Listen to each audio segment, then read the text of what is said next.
Maiwand Banayee. I'm the author of Delusions of Paradise, Escaping the Life of a Taliban Fighter. So that book really details my journey from a would-be suicide bomber to becoming a physiotherapist in the UK. And it also kind of shed lights on how young kids are being indoctrinated into destructive ideologies of jihadism and Vietnam. And I also share with readers how it feels like to survive 2 years of civil war. And as much as I tell my story in this book, I also show reader the larger geopolitical landscape that brought Afghanistan to the brink of collapse. Why did I join the Taliban? It's a mix of personality factor, socio-political factor, migratory factor, and religious factors as well. Personality wise, I was born in a poor neighborhood in Kabul, Afghanistan. And in childhood, I was severely bullied.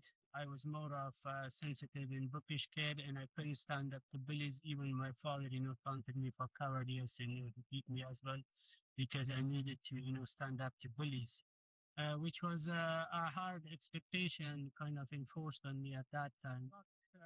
I saw this as a reality that Martha would remain alive as well was this religious scriptures, environmental stories and myths as well. Even in the village, there was a cemetery that contained the dead body of of the people who had been killed during the Russian war.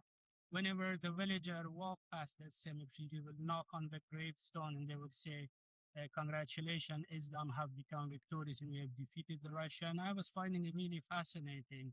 And then there was a flagless grave of an Arab. The villagers said that emitted a light at night because it was a miracle in their eyes. One night I did gaze at that cemetery from the rooftop of my uncle. Probably I was hallucinating, or maybe there was something mysterious that I saw, green flickers of light there. And then so that's where I had. And then again, when we went to Kabul, I went to with my relatives to watch that execution ceremony that they were doing it before the soccer game. There, the gun was given to a man to kill his brother murderer. As he was shooting him, I really closed my eyes. And then another two people were brought, thieves were brought. They chopped their hands at wrist. So then I saw another time, they stopped an older man. They were just checking his armpit because in Islam you need to shave your armpits. They were micromanaging everything.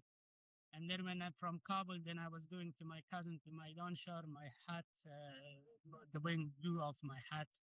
As I got down from the bus and they stopped me, they were telling me that I was imitating infidels, why I was not wearing hat. And they were going to kind of cut my hair, humiliate me in the village squares.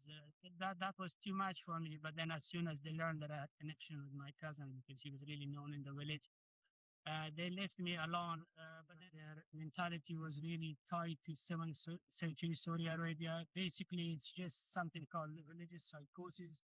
At that time, probably I was suffering from that religious psychosis as well. And then I was seeing everything through the prisms of the past because when you're studying a large corpus of, volumes of those past stories, hadith of Prophet Muhammad, you think, you're in the midst of war with infidel. You think Jerusalem was the next door village that the Jews has captured it now, and you're trying to defend it. While at that time Afghanistan was bleeding and many of them were more worried about the reputation of Islam in international arena than their own country. So then once I got exposed to scientific subject as well, many of them were contradicting what we studied in the Quran. For example, Quran said that semen was kind of produced between kind of the backbone and ribs. We studied in biology that it's just being produced in testes. Again, Quran was giving a geocentric view of the world, and then we learned in geology that sun was kind of revolving around the sun. And again, the Quran says that the Earth is flat, while science tells us it's just more of wrong. So that's where at the beginning I was trying because to refuse I had this cognitive dissonance at one time. I knew this was wrong, but then I was thinking probably Quran meant something that and that. In our time, if that every questions and every thing that I asked. They were a small crack. But then when I came to Europe, I was exposed more to kind of philosophies and more to science, learned about evolution and everything like that.